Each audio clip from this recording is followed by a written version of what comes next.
Supreme hero నుంచి మెగాస్టార్గా ఎదిగి మరింత స్టార్డమ్ సాధించిన చిరంజీవి నటించిన సూపర్ హిట్ చిత్రం కొండవీటి దొంగ. అప్పటికి టాలీవుడ్లో టెక్నికల్గా ఉన్న హద్దులన్నీ చెరిపేస్తూ 6 ట్రాక్ స్టీరియోఫోనిక్ సౌండ్ సిస్టంతో 70mm విడుదలైన సినిమా ఇది. తరువాతి కాలంలో డాల్బీ, డిటిఎస్ సౌండ్స్కు మూలం ఇదేనని చెప్పాలి. ఇప్పటికీ కొండవీటి దొంగ చిత్రాన్ని మంచి సౌండ్ క్వాలిటీ ఉన్న టీవీలోనో హోమ్ థియేటర్లోనో చూస్తే సౌండ్ పరంగా దాని స్టాండర్డ్స్ ఏమిటో తెలుస్తాయి. దానికి ఇళయరాజా సంగీతం తోడు కావడంతో ఆ రోజుల్లో థియేటర్లు షేక్ అయ్యాయి. కొండవీటి దొంగ చిత్రంలో హీరోయిన్గా మొదట అనుకున్నది శ్రీదేవిని. 1987లో నిర్మాత త్రివిక్రమరావు పరుచూరి బ్రదర్స్ను పిలిచి చిరంజీవి, శ్రీదేవి కాంబినేషన్కు తగ్గట్లుగా కథ తయారు చేయమని చెప్పారు. చిరంజీవి, శ్రీదేవి పాత్రల చుట్టూ కథ అల్లారు. ఆ కథను చిరంజీవి, శ్రీదేవికి వినిపించి ఓకే చేసుకున్నారు. ఆ తర్వాత డైలాగులు కూడా రాసేశారు పరుచూరి సోదరులు. అయితే అక్కడే ఈ సినిమాకు తొలి బ్రేక్ పడింది. కథ చెప్పినప్పుడు ఏమీ అభ్యంతరం చెప్పని శ్రీదేవి డైలాగ్ వెర్షన్ వినిపించినప్పుడు 2 ముఖ్యమైన మార్పులు చెప్పారు.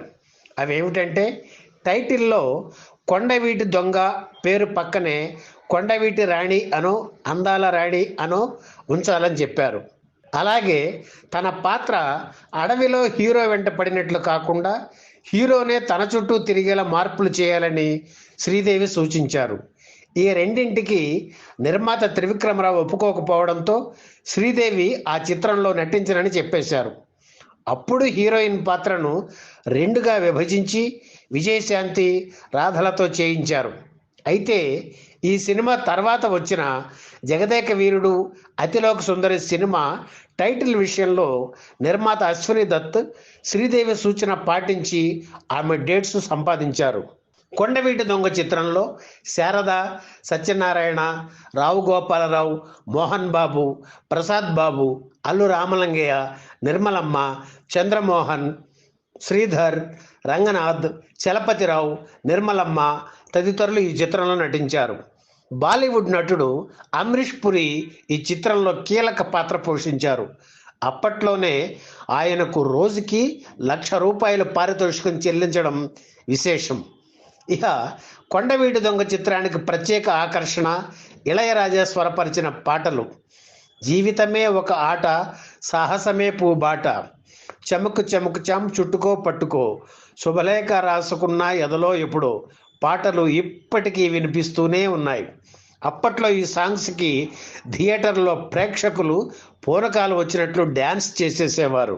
ఇక ఈ సినిమాలో మెగాస్టార్ చిరంజీవి అభినయం, ఆయన చెప్పిన డైలాగులు, వేసిన స్టెప్స్ అదుర్స్ అని చెప్పాలి.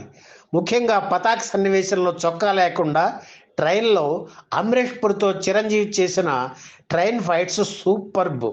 అలాగే విజయశాంతి, రాధల అభినయం, వాళ్ళ గ్లామర్ కుర్రకారుకి మంచి కిక్ ఇచ్చింది.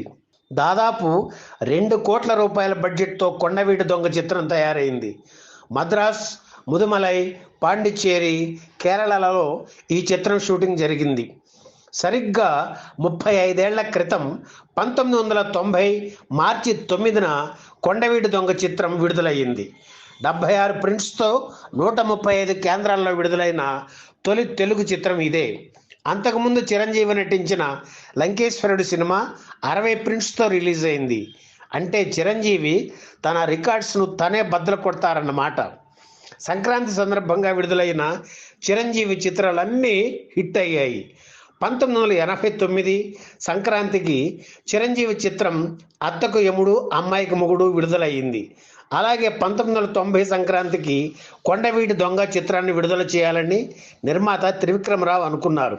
కానీ టెక్నికల్ వర్క్ సంతృప్తికరంగా రాకపోవడంతో ఎక్కువ టైం తీసుకున్నారు. కొండవీటి దొంగ చిత్రానికి మొదట్లో ప్రతి చోట ఫ్లాప్ టాక్ వినిపించింది.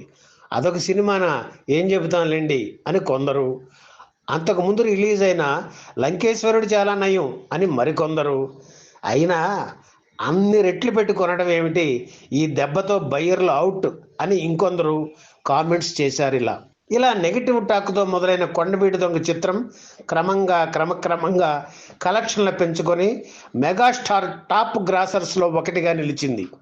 ఈ చిత్రం వచ్చిన సరిగ్గా 69 రోజులకు జగదేక వీరుడు అతిలోక సుందరి చిత్రం విడుదలైంది. దాంతో హిట్ రన్లో కొంత వేగం తగ్గినప్పటికీ 34 కేంద్రాల్లో 100 రోజులు పూర్తి చేసుకుంది. కాకినాడ ఆనంద్ థియేటర్లో 107 రోజుల పాటు హౌస్ఫుల్ కలెక్షన్స్లో అది రికార్డు సృష్టించింది. వైజాగ్లో జగదంబ థియేటర్ రోజుకు 4 ఆటలతో 100 రోజులు ఆడిన తొలి చిత్రం ఇదే. తొలి వారమే 1,25,00,000 గ్రాస్ కేవలం వారం రోజుల్లోనే వసూలు చేయడం ఆ రోజుల్లో ఒక రికార్డు. తెలుగుతో పాటు తమిళంలో తంగమలై తిరుడన్ పేరుతో కొండవీటి దొంగ చిత్రాన్ని విడుదల చేస్తే అక్కడ కూడా బాగా ఆడింది. మద్రాసులో జరిగిన 100 రోజుల వేడుకకి దర్శకుడు దాసరి ముఖ్య అతిథిగా హాజరై జ్ఞాపికలు అందజేశారు. ఈ వీడియో మీకు నచ్చితే లైక్ చేయండి, షేర్ చేయండి, వెంటనే సబ్స్క్రైబ్ కూడా చేయండి.